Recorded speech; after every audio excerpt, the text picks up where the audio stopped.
it looks like the Flames sure holds a lot of leverage when it comes to the trade deadline. The fans have spoken, and we're going to talk about it.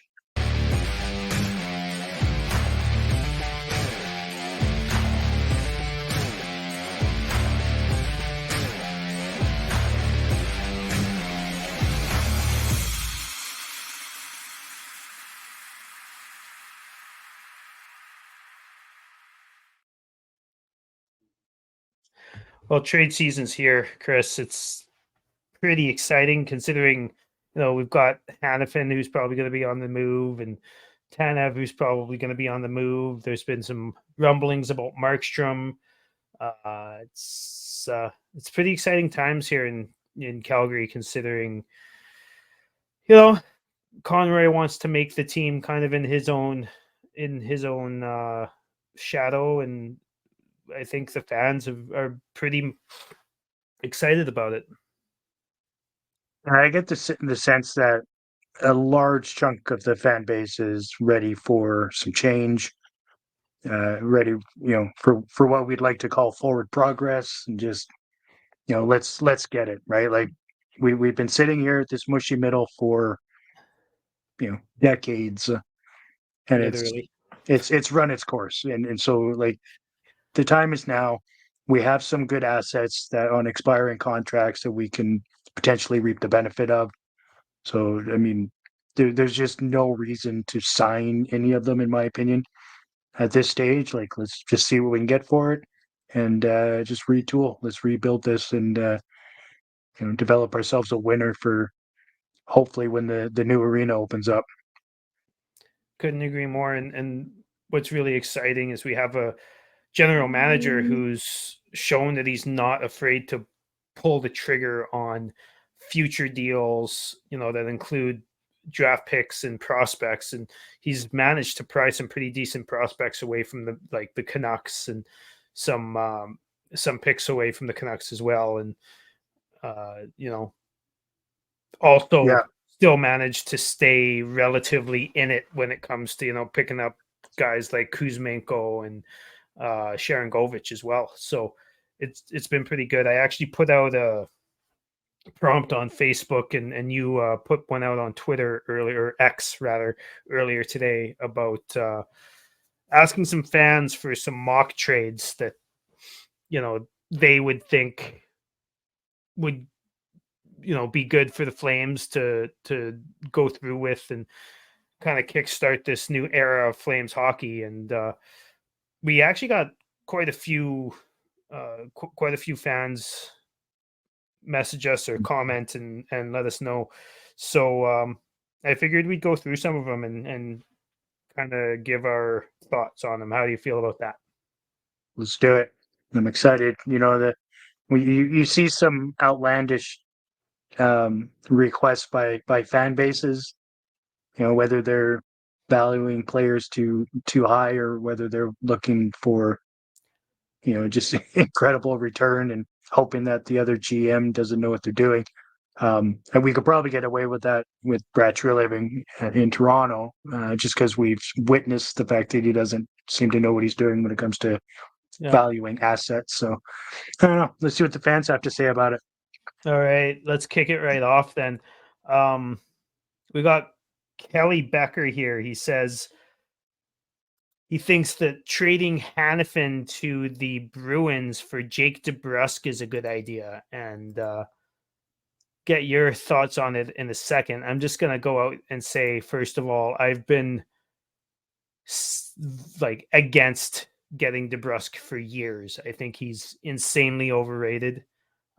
He's got 25 points in 54 games this season. He's a winger. We don't need any more middle six wingers. All we have is middle six wingers. But I get why people want him. He is a Canadian. He's an Albertan. He's from Edmonton, blah, blah, blah, blah. He's got good hockey lineage, but he's just not it for me personally. And not only that, but if we were trading Hannafin, we'd have to get a fuckload more than just DeBrusk if DeBrusk was in it. Yeah, I was actually surprised it just stopped there. I figured there'd be at least two other things you're about to say with this trade involving what would come back. I would expect in that there to be a draft pick, whether it be second, potentially first, and a reasonable looking prospect would be my ask in that scenario. I don't think straight player for player would be a Yeah. go in my books. I Like mean, even if it's like a Jake's Fabian coming off a Lysell who's been tearing up the AHL for the last couple of years mhm. and a second round pick, you know, that would be all right. Maybe even the first. Boston's first is probably going to be like 28th. So, you know, makes sense to me, but I'm still kind of against DeBrusque. The Bruins have some other guys I wouldn't mind, but I also just don't see them trading for Hannafin because first of all, they're going to be one of the teams who would be able to sign him next year, but they also have like a fairly stacked blue line. Mhm. I don't really see a point. Like they've got like McAvoy and Carlo, like they don't need another top pair defender, right? No, they don't really need it, and I mean, Jake's also coming off contract as well. He's a UFA for next year. Like Who's that? there's Sorry. just so many reasons. DeBrusque is Oh yeah, UFA after this year. So I mean, there's zero upside in this trade, in my opinion. I just yeah. don't. I mean, I don't mind Jake DeBrusque. I'm not trading one of our top assets currently to get him. Uh, yeah, Like I for just don't instance, see it. if I was going after Jake DeBrusque and I was trading one of our defensemen that I think would be a fair trade, Oliver Shillington, Sure. Yeah. a perfectly fine fourth defenseman, not a guy who is capable of playing second line, second pair minutes, or sorry, second D man minutes on the first pair. Right. Especially at Yeah. Hannafin's age. I don't know if I'm, overvaluing Hannafin, considering I've said for years that I think that his value on the trade market is more than I would value him at personally. But Mhm. I don't know, there's a couple more good ones for Hannafin here. Let's move on to Kyle Sutherland, who I actually quite like this one. Hannafin to Dallas for Maverick Bork, who I believe is even either second or third in scoring in the AHL. I believe he's a 21-year-old centerman, a little bit undersized, but also a hell of a hockey player. Kind of in a log jam there in Dallas. Like there's he's not even the first prospect center wise that they have. Um, Mhm. and also Kyle says Maverick Bork and a first. And I think, a lot of people would say you probably want more on that. I think that is fair because Maverick Bork is a very good prospect and the first round pick is good. Um, Yeah. Now you'd probably have to either take a cap dump back on that one, I think, or you'd have to hold half of Hannafin's salary, and then that's when you would be asking for a third round pick as well, right? Yeah, something to sweeten that pot. The the couple of key notes on there, obviously he's still on his um is it entry level deal, right?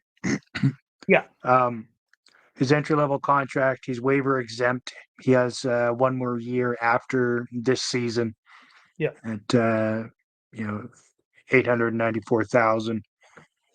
I think I actually don't mind this at all. Gives us a decent prospect. We get the pick, and if they're looking for salary retention, then sure, let's sweeten the pot.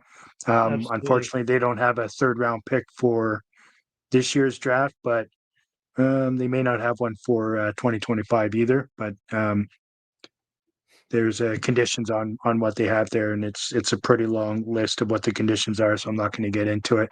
Um, so okay, then fine. Then we do 2026 third with next year's fifth or something, right? Yeah, exactly. And I mean, the guy's 22 years old, Yeah. hasn't had a chance to hit the big leagues yet because no, he's playing behind, like on the depth chart behind like Sagan and Ben, and like all these guys can play center, right? Sagan, Ben, um, Hintz, Pavelski. Like there's a lot of guys on Dallas who can play center. So there's no Mm. point in them bringing him up yet. And he's just kind of stuck behind all them. And then they've also got Logan Stankoven, who we'll talk about a little bit later. But Maverick Bork just seems like a perfectly good trade piece for a team Mhm. who's looking to win a cup, because this guy isn't going to help them win the cup in the next 2 years, whereas Hannafin could, right? Yeah. If Hannafin was signed for another year, but you know what I mean. And Yeah. Bork's got 55 points in 47 games in the A this year. Mhm. I believe he's second or third in AHL scoring. So Right. Yeah. I wonder um what pairing Hannafin would end up with there. Like, does he play with uh with Suter, or does he play with Heiskanen? What's your opinion there? I don't feel like he would play with Lindell, but maybe he. I mean, who knows, Thomas right? Harley, 'Cause- maybe Harley's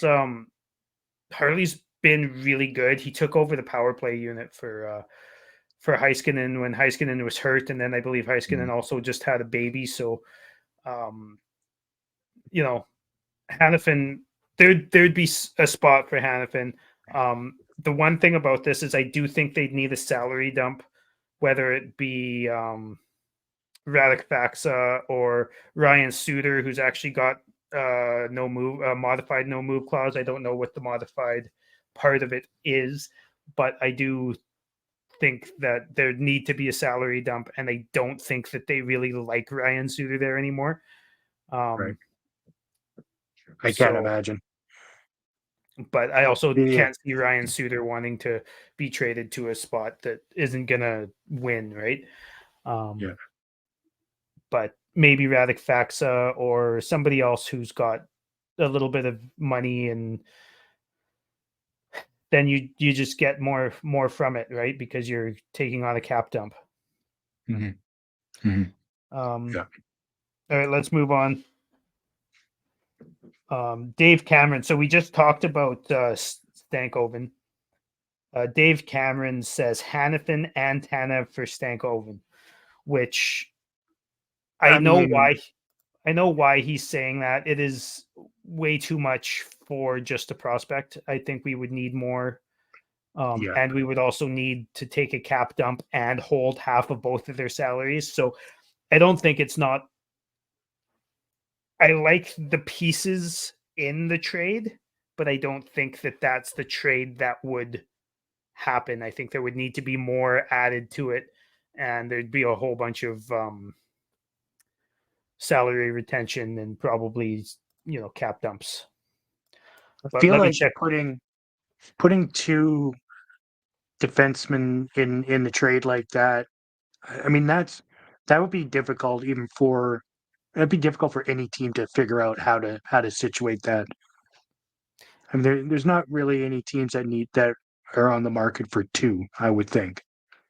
Yeah, Yeah, and I feel like that you could get maximum return by splitting the two of them up in two separate deals.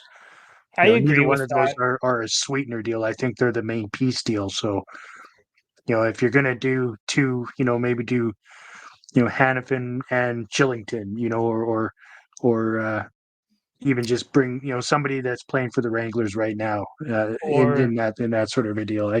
I don't feel like two main pieces are. I don't think that's gonna fly. how about Texas native Blake Coleman? I mean, Obviously, the salary would have to be messed around with there, but mhm, mhm, um, also Stankoven is leading the AHL in points right now. He's got 57 points in 47 games, so two more points than Borg.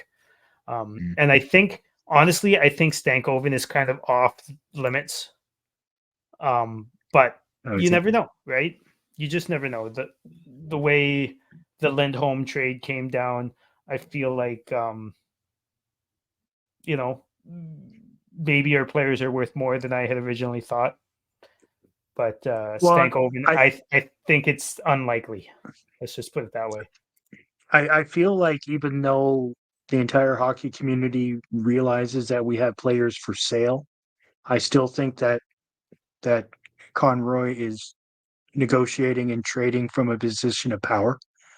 Yeah, You know what I mean? Like I feel like he's still our he's players are still sought after enough that 100%, we and hold he knows that, right? He's leverage. not, and he's not jumping. He's not jumping the gun. I don't feel. You know, was there another offer on the table as far as the trade for Lindholm is? I doubt it, to be honest, because I feel like Craig would have jumped on that one instead. I think he's getting pretty good returns so far.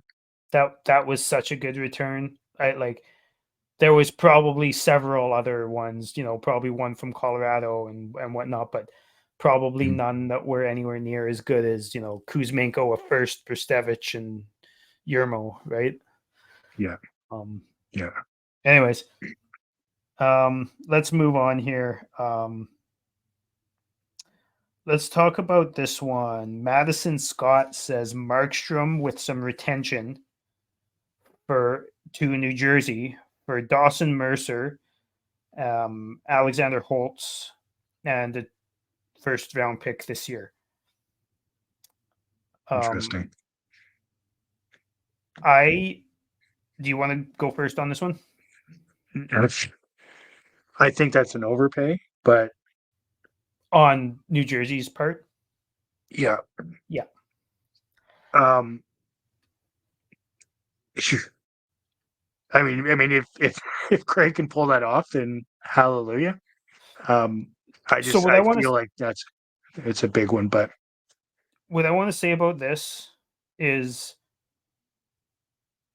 like that team's trying to do well this year, and mhm, getting a goalie at the expense of two of your middle six forwards, one of whom always goes up to the top line whenever there's an injury, is nonsensical to me. Um, However, one of those guys and a first round pick and a B prospect that makes sense to me. But mhm. Mercer and Holtz kind of decimates the Devils too much, in my opinion. I think Um, so too. I mean, like you have Holtz was what, seventh, sixth overall. I think uh, something like that. I'll look it up right now. Um, Yeah, I mean, yeah, I'm just looking. Yeah, I just pulled it up here. So Mercer, 18th overall in the first round, and Holtz, yeah, seventh. I mean, that's a big ask. I mean, if Craig can pull it off, then hallelujah. I mean, both guys are 22, I think. Yeah, both are 22. I mean, that would bode well for the future, especially if you can get a first round pick in that. I mean, that would be effectively getting three first round picks for you know what a lot of the fan base considers the best goalie that's ever played. I think he's been pretty much on the average his whole career. So I just don't know. I think that's a bit much personally. I would, yeah, if he could pull off even one of those two with the first round, I would be okay with that. I'd be pulling the trigger before it comes off the table if it's Mercer in the first and a fourth, let's say, or Holtz in the Yeah. first and the fourth, or something like that. I'd be pulling that trigger um, as soon as possible, especially with like even with the retention. But I just don't see Mercer and Holtz both being on the table. I see it being one or the other. Yeah. Um, Yeah, I don't see there's any way that the Devils are shopping either one of those guys. So well, I mean, if the if it comes across at them, I'm sure they would look at it, but I don't think they're calling people looking for what they're going to offer for them. I think The they're rumor was the deal that New Jersey had on the table was Holt and a first, which I would have been happy with, honestly, for a 34-year-old goalie with 2 years left. Who wasn't gonna stay, right? Like I would have done that anyways, but I don't know. That's also just a rumor, so who knows? yeah. I mean, Holt's a first, and Mercer. I mean, we're obviously eating up um, a lot of cap out of that. I would think, and the Devils don't have a lot of cap space either, right? No, and that's why you'd have to hold half of Markstrom's contract, most likely. Um, and that was the sticking point apparently of that deal that was on the table was um, Calgary didn't want to hold any salary. So You know what? Yeah, I looked at it again there. I was wrong looking at the long line. They have 10.5 mil current. So yes, Dougie Hamilton is on LTIR and is worth yeah, 9 or something, that's right. nine and a bit. Yeah, I forgot Um, about that. yeah, So I mean, yeah, they got wiggle room. That's interesting.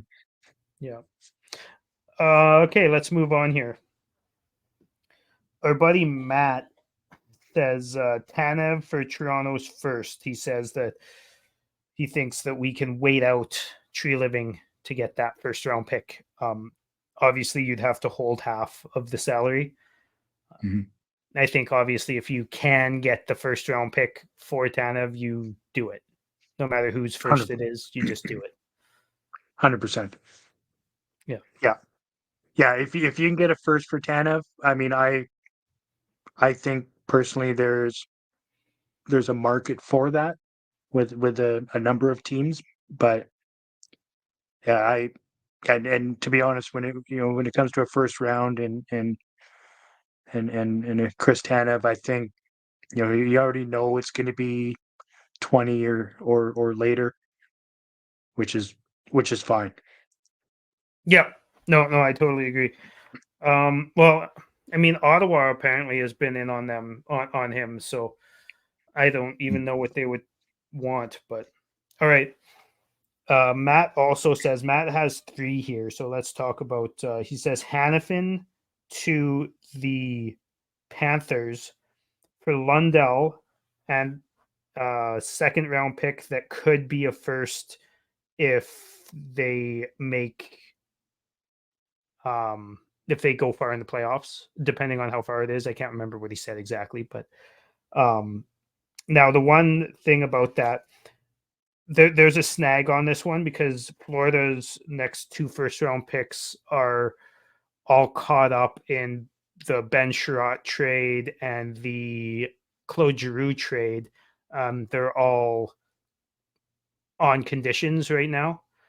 So technically, they don't have any most likely for another 2 years. But you're Yeah, they getting a don't. pretty highly One of touted them's ours, prospect. right? What's that? One of them is ours, isn't it? Yeah, that's another one of. Well, it's on condition that it's ours. It might not be. Well, Um, it potentially could be the Habs, but yeah, one of them exactly. one of them is in the trade. Yes, absolutely. Um, so yeah, there's that. So it would have to be a first in a couple years, most likely. Mhm. Um, which I'm not actually completely against because if you get, you know, a couple first round picks, 3 first round picks in this year's draft, and then you get another first round pick in 2 years from now's draft, then that's fine with me too, right? Like you don't need to have all of the first round picks be right now. You can spread the love a little bit. Mhm. Um, Yeah, and Anton Lundell is pretty good. Um, he's a highly touted prospect. He's been playing on Florida's third line most of the time. He moves up whenever Bennett or Barkov gets hurt, which is like all the fucking time. So, Is any chance you have to dig against Bennett, eh? well, actually, Barkov is hurt a lot more than Bennett is, but um, I just find myself talking about him a lot because he comes up a lot, and I just try and move on. But somebody mentions that I don't like him, and then I have to mention it. Yeah. Yeah, he Our was buddy Andrew, shout out to Andrew, who always tags me about Bennett every fucking day. I don't care, dude. I I think at first he wasn't fully aware, and now it's a game for Oh, absolutely. him. So what do you think about that trade, Lundell and a second that could be a first for Hannafin? Um, yeah, I would like to. What did he say for the conditions again? Sorry, for it to become a first? Would it be So position? originally he said it's coming back to me now. Originally he said the condition would be um, if Hannafin re-signed with Florida, but I don't think you're allowed to do that anymore. So it would be um, playoff, like if they make the semifinals or something like that. Mhm. Yeah, I think if they can make conference final or yeah. Yeah, I would like to put a lot of stock in it becoming a first, in my opinion on that. They do have enough cap space to eat all of the contract for the rest of this year. Oh, do they? Oh, I didn't know that. Yeah, they've got the deadline cap right now is sitting at 5.7. So Who's injured? Is somebody injured? mm, injuries. No, they've got no, they don't. No Oh wow. injuries on their list. So I mean, you'd have to think that a team with, Barkov, Reinhardt, Kachuk, Verhage, Bennett, blah blah blah blah blah, and then with Bobrovsky and also with a top four that's like, say, Ekblad, Hannafin, Montour, Forsling would go far in the playoffs. You just You would think. think that. And like Yeah. Oliver Ekman Larson being their fifth, you know. Yeah, I mean, age is sure catching up on him, eh? He actually He's played at very, very well while Ekblad and Montour were both hurt at the beginning of the season. He held down the fort really well. Mhm. Yeah, yeah, that's fair. I Yeah, think it was Ekblad more he was wasn't living up to the contract that he got in Vancouver, and then once that contract was kiboshed and he was signed to a cheaper one, mhm. everything was fine. Yeah, 2.2 is uh, not a bad cap hit for Okay, Ekman for sure. I mean, let's go with Matt's last one here. right? Markstrom to the Devils for a first.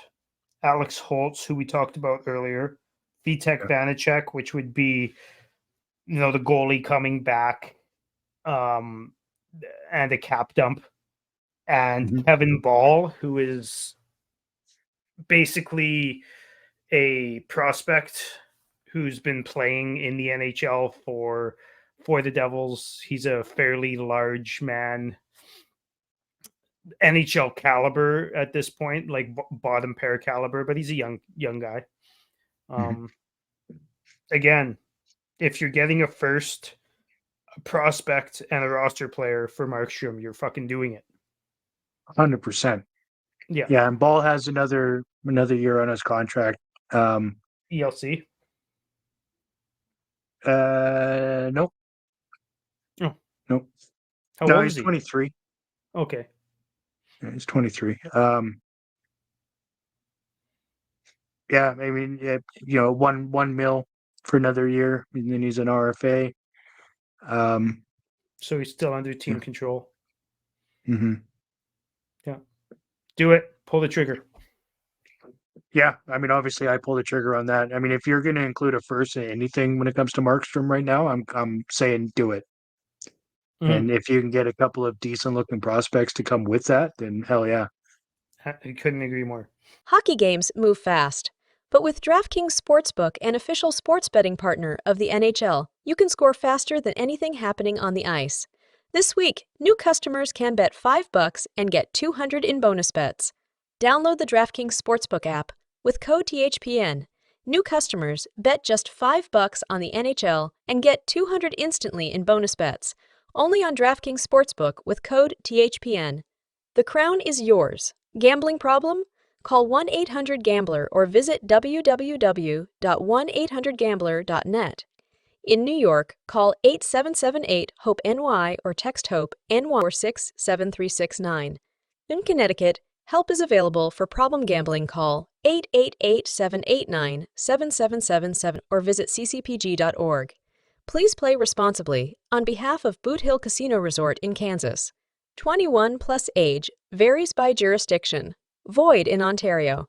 Bonus bets expire 168 hours after issuance. See dkng.com/hockey for eligibility and deposit restrictions, terms, and responsible gaming resources. NHL and the NHL Shield are registered trademarks of the National Hockey League. Copyright NHL 2024. All rights reserved. Okay, let's move on. This one is very interesting to me. Glenn Beckel put this one down for the Rangers. And I don't think that this one, as it is going to work. But I think that the bones of a deal that would work are here. So Hannafin, this is what he put: Hannafin, Schwint, and Dewar to New York for Kako and Schneider, and a second round pick that could become a first, I believe, if they make the conference finals. And I think that you would have to keep Schwint and Dewar, and you'd have to give up like Andrew Mangiapane or somebody who's like a proven NHL player in order to get Kako and Schneider and a second that could become a first. Yeah, I would think so as well. Yeah. I mean, I'm a huge Dewar fan, but the the slide that he's had this year is, kind of made him look exactly like everybody thought he was last year. Like he's really taken a big dump in the season this year. Which is unfortunate because I am a big Dewar fan. I really loved how he worked last year, how his work ethic and he made his line mates better almost every shift. And he showed flashes of offensive brilliance, like flashes, but every Mhm. once in a while he'd deke around a couple fucking defensemen and rip a beautiful goal in, and you're just like, holy shit, where'd this come from? And this year he just Mhm. kind of disappeared off the face of the earth. But again, he's a guy who played 1 year in the AHL and played like a quarter of a year in the NHL. Mhm. And Schwint is just, I like have no high hopes for Schwint, right? Like I just don't see No. the Rangers being like, yeah, I'm gonna give you this guy who was once our second overall pick and this awesome looking defense prospect and the second round pick that could become a first for Yeah. Hannafin, who's expiring, and two like players that wouldn't make their roster. I think you'd need to give them a little bit more. But Yeah, I I I do feel like like that too. the creativity in this trade. And I think that if this were a trade that, like, for some reason, I want to say Glenn Sather, but it's definitely not. Whoever is the GM of the Rangers these days and Conroy we're talking about, they could switch Schwintendoer for like again Mangiapane or something like that, and that deal could be done. Yeah. Chris Drury. Oh yeah, that's So, true. GM. Yeah, that's true. Glenn Sather was many years ago. Yeah, I was gonna say when did he quit? You'll be you'll be happy to know that DeBrusque just scored on the Oilers. Good. Which, I mean, there goes his trade value just goes up. We might actually have to give a piece back along with that. Right? Kidding. Yeah. So now he's half a point a game. That's sweet. Right? Yeah. We need to- Okay, let's talk about what Richard's saying. So our buddy Richard Thorpe, he didn't give us trade proposals per se. He just gave us a couple players that he thinks that we should target. And let's start with Morgan Frost, who is a player who is kind of on John Tortorella's bad side in Philly. He's a 24-year-old center, so he kind of fits the age group that we would want. And what Richard said along with this is I don't know what other picks and prospects they have if we were going to trade them a Hanifin or somebody like that. But the thing is, for me, I don't think Philly's in the giving up picks and prospects mood. They're doing well this year, but they weren't planning to do well this year. You know what I mean? Yeah. It's a surprise, they're and I don't think they're ahead of they're schedule. gonna overreact and buy. Yeah, I can agree with that. Yeah, but Morgan Frost is a decent player. I wouldn't mind taking a stab on him. He's got good upside. Now, if we were going to trade, say, a Hanifin for him, I think that we would have to take, a third or a second round pick as well. And I wouldn't hate it, although I would rather be getting a Holtz or a Mercer or a, Lundell or something like that over Frost. But I don't mind Frost. Yeah, no, I would definitely want something back with it myself as well. Yeah. And let's talk about Trevor Zegras. This was the other guy that Richard said he was thinking about. And I kind of agree. I mean, Trevor Zegras is a very exciting player. We have a new arena coming in theory here in the next couple of years, I guess actually in the next couple of years. And, you need to put butts in seats somehow. And Trevor Zegras is a butts in seats type of a player. He's a flashy player. He's a hell of a hockey player. Offensively, he's an absolutely shit defensive player. And I think he's slightly overrated, but he does create a lot of buzz and he creates a lot of opportunities.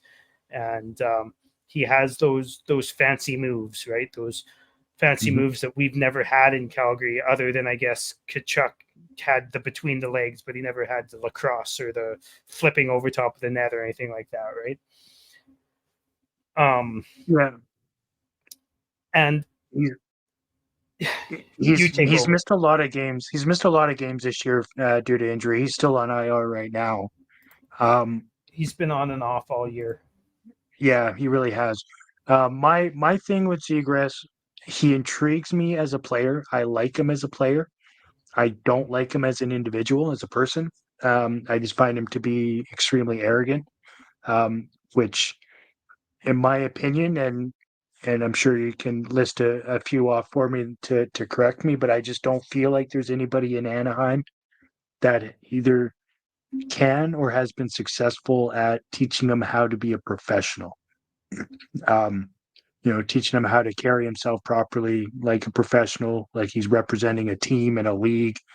I think given some decent guidance by somebody like Backlund or or Uyghur, just guys that carry themselves better, I think would do him a world of good.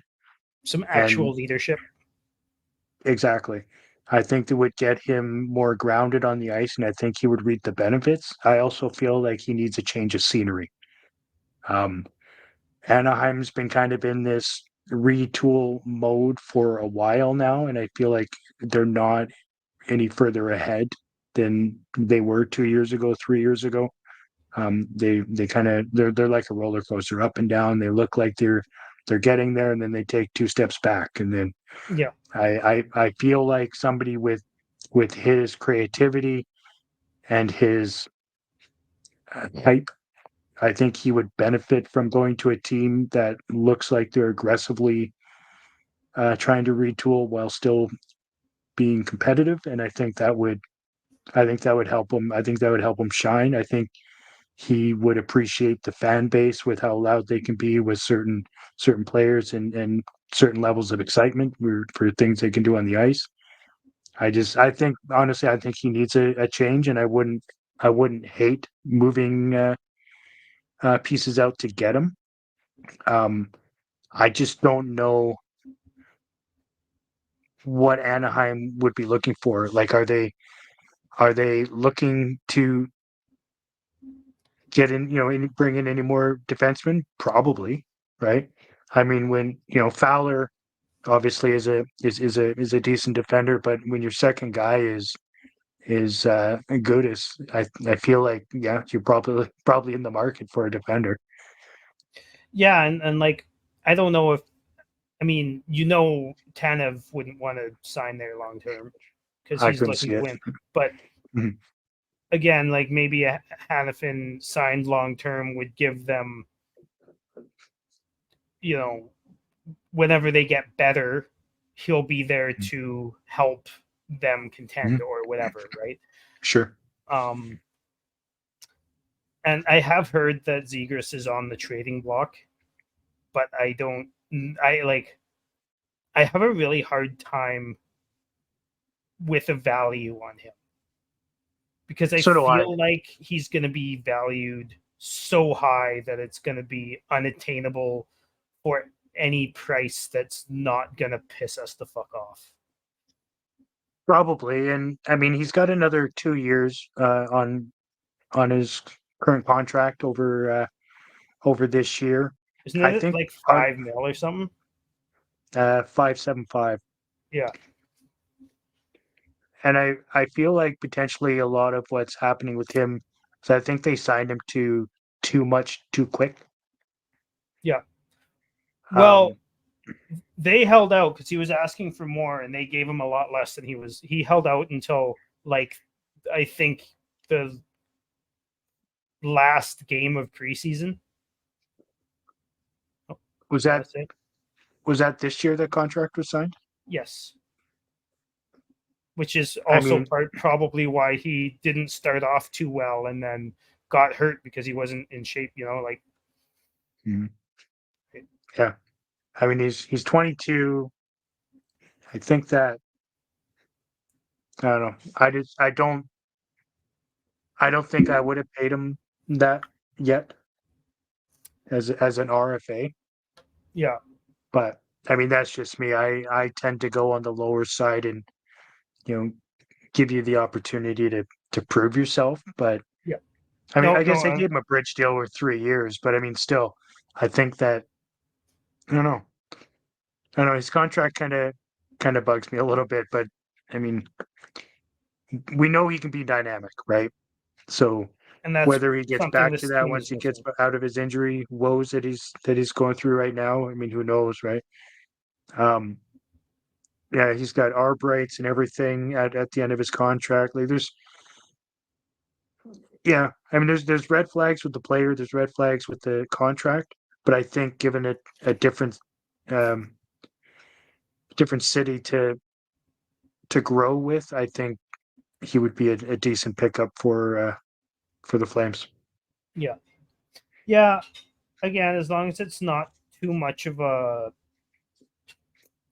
price to pay, if you know what I mean. Yep. But I also don't see that being in Division 1 as far as them trading Zegras. I think if they're going to trade somebody who they view that highly, they're probably who's still so young and under team control, Mhm. they're probably going to try to not trade him within the Pacific. But that's just me. Yeah. It's one Yeah. thing if you're trading somebody who's expiring in a couple months into the same division, right? Yeah. Yeah. No, for sure. I think. I mean, they'll likely take whatever return is best. Um, Not sure if that would end up being Hannafin and a pick. I mean, who knows? No, It's an interesting concept, though. I don't mind the conversation of it. it's Um, actually a good conversation, and this one surprised me that we talked about this a little bit before we came on air, and it actually surprised me that you were into Zegras because he doesn't strike me as a player that you would like. no, but like you said, right? We don't have anybody with that sort of Excitement. offensive excitement. Yeah. We lost that when it came to Gaudreau. I don't think Chuck had the same offensive excitement, in my opinion. He was an exciting player, but mostly because of his agitation and his creativity in front of, beside, and behind the net. Yeah. But I think as far as dynamic playmaking excitement, I think Zegras is better than Okay. Kachuk at that. But Oh, fair enough. but you are right. Like, he's not the type of player that I would normally put on any sort of high regard because I prefer my hockey like the '80s where it was rugged and tough and not as fancy. But I mean, I have an appreciation for what he can do, and maybe given the right teacher, we can get that freaking Michigan out of his arsenal because I'm sick of seeing it. Reel it in. I mean, if it works, if it's working like 60% of the times that you try it, I don't mind it. But Sure. it's when it starts not working all the time. Yeah. Okay. Let's quickly blast through some of these ones we got from Twitter. Okay. Walt says Tanev half retained and Pospisil and a fourth to LA for Ryan Conmey, Cohen Zimmer, who are a couple of WHL players who are relatively productive, and a fifth, and Matt Roy.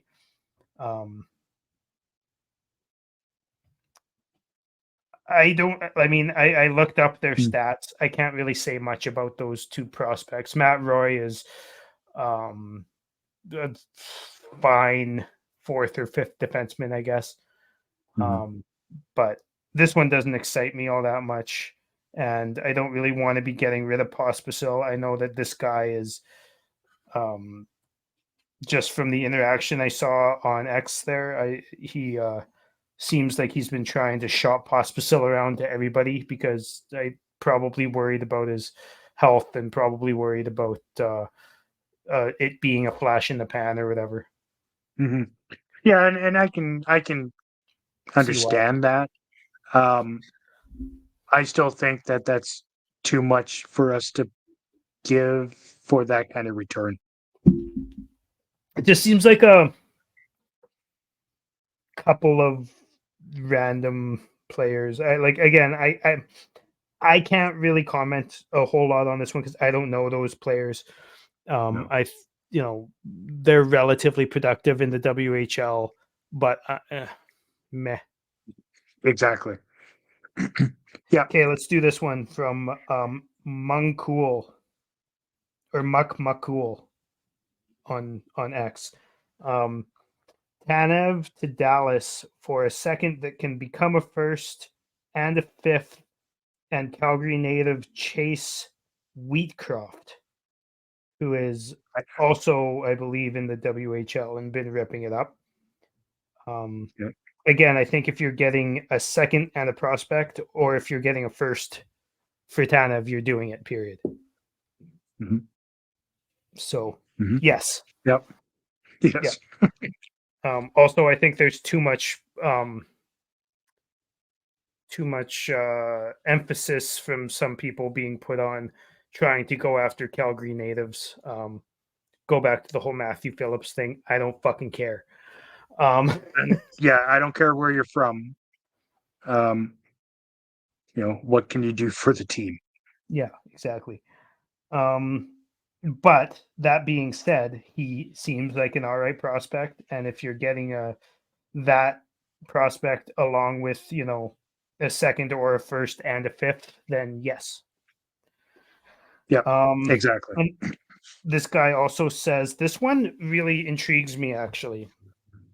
Hannafin to Detroit for Berggren and a first and a second. And now I think that's too much because Berggren is already an NHL worthy defenseman who's relatively young and seems to be pretty good.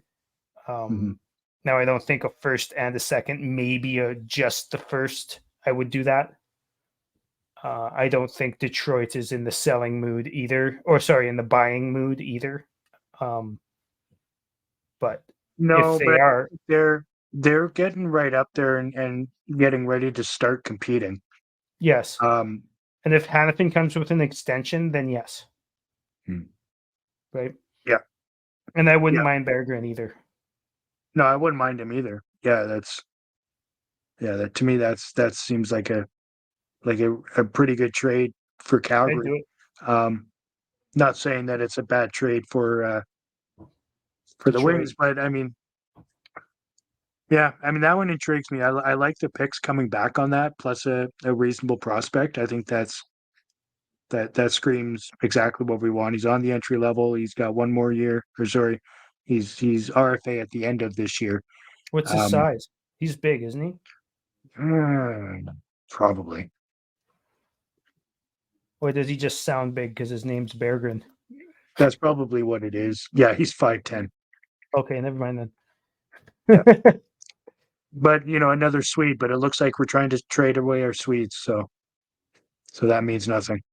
Yeah, except for one of them, who I guess Shillington is very happy with the Flames and wants to stay. So we'll see what happens Excellent. there. Excellent. Just what we both want. This guy, I love this guy's name on Twitter. This guy's name is Flames Writer Wannabe. Yeah. Now, this is another one of those ones where we've heard a lot about Hannafin deciding that he wants to be in Tampa. I'm going to read the trade first. Hannafin for Ethan Gauthier, Lilleberg, this year's third, next year's second, and the year after's first. And the only reason it's like that is because of the picks that they have available over the next few years. And I get it. Many. And honestly, it's an all right trade. I wouldn't mind it. I'd be relatively happy with it.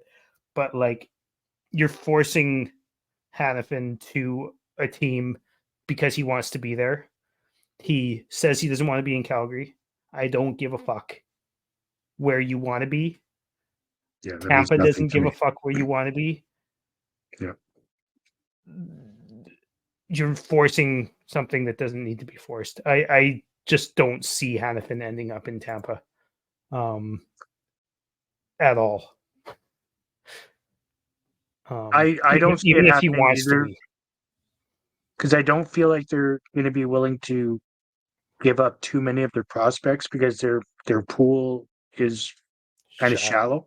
Yeah. And they don't have picks, so I don't feel like they're a good trade partner at all. Well, that's just it, right? And I don't mean to shit on this guy's trade, because no, I think that the package is exactly the kind of package we would want. But like you said, their prospect pool is shy, so they probably don't want to get rid of any more. And they're they don't have this year's pick or a first round pick or next year's first round pick. So are they trading 3 years from now? Like, are they really going to do that? I mean, they've done it before, but then they got Tanner Jeannot. They traded an entire fucking draft class for Tanner Jeannot, and like, don't get me wrong, I like the player, but he's not worth that. And now they don't have any prospects and they don't have any picks. And are they going to do that again for a season where Vasilevsky isn't looking very good, and what's his face, Sergachev is probably out for the rest of the year, and it just they might not make the playoffs. Like I don't know. Doesn't seem very doable to me. No, it doesn't, and I feel like they're starting to show their age as a group, and I feel they're trending down, and I don't think they're one piece away from becoming super relevant again. So I don't know Unless that that's Vasilevsky the becomes avenue. Vasilevsky again. Sure. Yeah. Yeah. Obviously that falls into the anything could happen category. Yeah. But I just don't feel like they're going to be trending towards being big buyers, giving up assets for potentially a rental. But I mean, who knows? I mean, the Lightning model, though, like you said, they've got a couple of guys. Sergachev, I think, will likely play in the playoffs, right? It's kind of the Lightning model. They do have Although the that injury flexibility. was rough, but It, anyways, it keep was going. rough, yeah. They've got the cap space to cover it. They're sitting at 7.5 right now. Yeah. So I mean, I don't know. I mean, as far as what they can bring in, it makes sense. I just don't know that the pieces coming back would make sense for them. Like, sorry, the pieces they would be giving to Calgary, coming back to us, would make sense to them, just because their draft Even pool if it is makes sense to so us, depleted. right? Yeah, It doesn't make sense for the Lightning to trade those things, even though no. it's a fair trade. Mm-hmm. Yeah. Mm-hmm. Okay, this Flames writer wannabe guy put this one down too. This one's pretty interesting. It's kind of similar to an old one, but Markstrom and a second for Holtz, 2 firsts, a second, and a fifth. I mean, fucking do it. Yeah. I never really understood the let's swap seconds thing that the teams do all the time. Swap thirds or swap four. Like I don't really get that. But if this was on the table and they didn't pull the trigger, I'd be upset. I also don't really see us getting 2 firsts and a guy who was once the 7th overall pick, like not too long ago, for a goalie who sucks every second year. Agreed. I mean, as much as I like Markstrom more than Chris does, a lot more than Chris does, and I just 2 firsts. I've been saying it because Jamie McLennan said a while back that Markstrom is worth multiple firsts, and I think that is fucking ludicrous. I think it's because he's a goalie. You think? Yeah. Yeah. Jamie and Kelly Rudy both think that he's lost his noodle. Zing. Please don't ever do that again. Okay. That was a point of the entire podcast today. It's just so I could say that.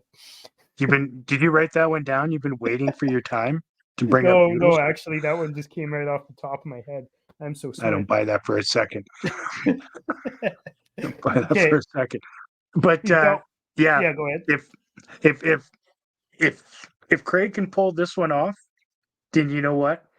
I know the big conversation has been, the trades that he's done so far. The 3 of them have been, really good. But I said I'm going to hold off on my evaluation until the end of the the deadline happens so I can kind of evaluate everything that he's done. If he's able to pull this off, I will give him all the credit he deserves. Like, holy shit. I've I would already be given him a ecstatic. ton of credit. I'll give him even more credit, and I'll never second guess him ever. Right. Yeah, I will Um, take back everything I ever said about it. Um, Yeah. No, this would be unreal. So I think this guy, this Flames writer wannabe, he Mhm. is overrating our players a lot. I think when you're doing mock trades and stuff, you kind of got to be a little bit more realistic and a little bit more objective about the players who you're giving up. And the reason I'm saying that is because here's his third trade: Tanev and a second for Stankoven, a first and a second, and Evgeny Dadonov, who would be the cap dump from Dallas. And do I like Chris Tanev a lot? Yes. Do I like Logan Stankoven a lot? Yes. Um, do I like the first round pick a lot? Yes. Do I think Chris Tanev is worth Logan Stankoven by himself? No. I don't understand the reason for the cap dump. He's on LTIR. Yeah, but he's And slated to be back in like 2 or 3 weeks. is he really? Yeah, I looked it up before we started this. Interesting. Okay. Okay. Well, then I guess the salary dump makes sense then. I didn't think he was coming back this year, but I haven't really looked into him at all. I mean, he's 34 years old, and yeah, I mean, if we have to take the salary back, then pull the trigger on this trade. But yeah, I kind of feel. I mean, obviously, even like with the Markstrom trade that he proposed here, I feel like yes, he is greatly overrating our players. Though, I mean, with 50% retained, like he says from Tanev, I mean, I think that's going to sweeten it quite a bit. I don't know that it's going to be all of that. I could, you know, And I guess he puts the second round pick in there too. But yeah. And that first round isn't, it's not this year, it's next year, which, kind of is the timeline. I think if we're going to be getting multiple first for our pieces this year, I think, spreading them out over a couple of years isn't a bad idea either. okay. Yeah, Mm. I see what the guy's going for, and honestly, if this was Hannafin, that's a fair trade. Mhm. If it was Hannafin and not Tanev, I think that's a fair trade. Hannafin with an extension. Yeah. Can you be down with that? Yeah. Yeah. Okay. I mean, yeah. I just want good return. Yeah. I think. Yeah. Okay, let's do the last one here from Papa Mitch on X. This one is the one. If This Craig one is the doesn't do one. this one, I'm not gonna follow him anymore. This is the one he has to do. Okay. Jacob Markstrom, I think he said 10% retained, but partially 25. retained anyways. What's that? 25%. 25% retained for Markstrom, 25% retained, Kuznetsov, or No. Kuzmenko, Kuzmenko? and the Yeah. first for Quentin Byfield. And I don't know if you guys saw Quentin Byfield's wicked goal 2 nights ago. And the fact that he's been driving the second line and sometimes the first line for the Kings for the last little while here, but he's a hell of a player. He's huge. He can play center or wing. I would personally fucking love it. I don't know if Craig Conroy is going to be trading a first round pick as well as Kuznetsov as well as Markstrom for fucking anybody at this point. It doesn't really fit what he's been doing, but you never know. Yeah. I mean, And I also just don't see the Kings being like, yeah, Quentin Byfield's on the table for anything. right. The Kings have a established NHLer kind of that I am very into, but I don't think. I mean, yes, I would love to have Byfield, but I don't think it's doable. If it was Arthur Kaliev and it was just like Markstrom for Kaliev, I'd probably be like, fuck yeah. But I don't know a lot about Galia. Kaliev is one of those classic stuck on the fourth line because he's a winger and behind, you know, Arvidsson and Moore and Byfield and Dubois and right. So, but there's been times where he's been put on the first power play unit, and he's absolute like last year, and he absolutely killed it. When people were hurt and stuff like that, I really like Kaliev.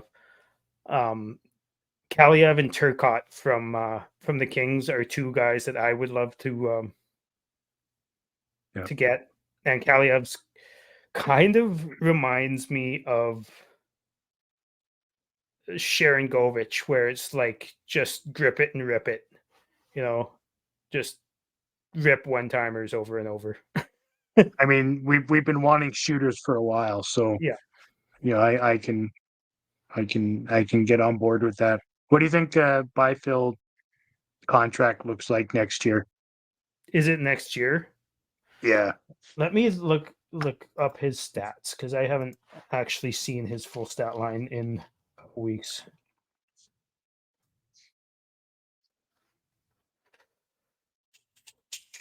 His stat line is 42 points in 52 games, plus 18. Last year he was about just less than half a point a game last year. Pretty good progression. I guess it depends if they want to go long term with him or not. I'd say on a bridge deal, you're looking at probably like a 3.5, 4 for 2 or 3 years. And then or maybe even 4, 4.5. And then if you're looking long term, you're going like 7, 6.5. Yeah. What do you think? I mean, I would think just given his performance, you know, since being drafted, I mean, I think the Kings would be fools not to sign him long term. I Yeah. don't feel like this is the type of player you want to give a bridge deal because I think he's just getting better and better, and it's going to end up costing you. I think now would be the time to, you know, right now his cap hit is less than 900,000. I think that's the one where you want to give him a, you know, a decent pay raise, but potentially you can save yourself, you know, 3 mil every year if you do it if now. yeah, like if you give him a $7 million times 7, let's say 7 times 7, let's say Give him the contract. in 2 or 3 years, this guy could be worth $9 million. Agreed. The way Yeah, that and I his think progression has been happening, especially this year, yeah, he's shot out of a cannon this year. He's looked really good, and yeah. also another reason why I don't see them trading him. Anze Kopitar is an old hockey player. Mhm. He's on the back nine. He's probably only got a couple years left. Quentin Byfield is a large centerman. You picking up what I'm putting down here? No, I am picking it up. I mean, Kopitar is 36 his new contract kicks in next year for 2 years, Yeah. which is unreal. But How much is it? seven Yeah. each. So Yeah. I mean, I mean, that's his retirement contract, in my opinion. yeah. Oh, He's I mean, already won a absolutely. couple cups. Yeah, exactly. You know, the team doesn't owe him anything, I don't feel. And you know, he's made it pretty clear, obviously, that he wants to retire as a king, and which, you know, good on him. He's had a hell of a career. He's a great hockey player. I would have loved to have 100%. had him for the last 20 years. Yeah, yeah, not a bad, not a bad little pickup by them. Yeah, 11th overall in 2005. Yep. Interesting. I like it. Well, that's all I got for trades. Was there anything else you wanted to talk about, or is an hour and 10 minutes probably okay? I feel like that's a good place to leave it off. I appreciated all the people that sent in their thoughts on potential trade. You know, the mock trade requests we put up online there. I'm super stoked that we got involvement on both platforms, and you know, some not bad looking trades. People actually put some thought into it. It's a different outcome than what I had anticipated. Normally, I when you throw something like anticipated them that all out to be online, it's ridiculous. 100%. Yeah, Yeah, and there was only a couple ridiculous ones, and most of them even had the bones of something that was doable. So good job, Mhm. guys. I'm impressed. 100%. Yeah, I appreciate it. Well, I feel like until next time, I just want everybody to go ahead and smash the like and share the show with your friends. Thanks for tuning in for another episode of the ArmChair GM podcast. Cheers, everybody. Cheers.